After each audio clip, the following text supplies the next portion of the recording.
Malaysia's new Prime Minister has ruled out the possibility of including the opposition in his cabinet. Ismail Sabri says the lineup will be unveiled later this week. At the same time, he is repeating his offer to involve them in his government's efforts to fight COVID-19 and is prepared to meet them to iron out the details. Minister Go reports.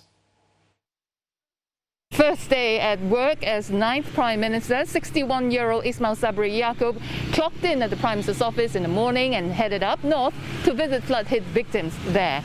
Now, flash floods, which began last week, have claimed 6 lives and injured several others, damaged houses and infrastructure. Now, several districts, Yan, Kuala Muda and Bandar Baru, are now disaster zones. Now, Prime Minister Ismail Sabri was formerly the Defence Minister in charge of National Security Council under the previous Muhyiddin-led administration.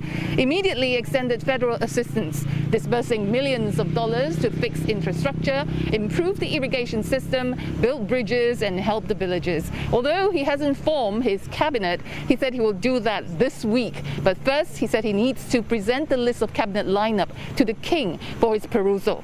Now, it's traditional for a Malaysian Prime Minister to have an audience with the King every Wednesday morning for pre-council meeting. While it's unclear whether he will get it done by then, speaking to the media in Kedah, Mr. Ismail Sabri said he will take into account all parties' interests.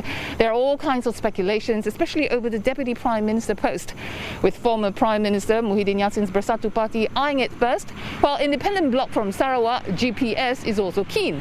Now, Prime Minister Ismail Sabri, who has the support of 114 of the 220 MPs in the House, will have to be very careful in balancing different parties' interests without jeopardising his slim majority. Now, he will be hard-pressed to try trim the humongous size of the previous cabinet with some 70-odd members. Now, sources say he may drop a couple of so-called non-performing ministers. Now, he also clarified that although in his maiden national address last night he openly invited the opposition to be part of the National Recovery Council and the special committee set up to combat COVID-19, he won't be offering them any cabinet position.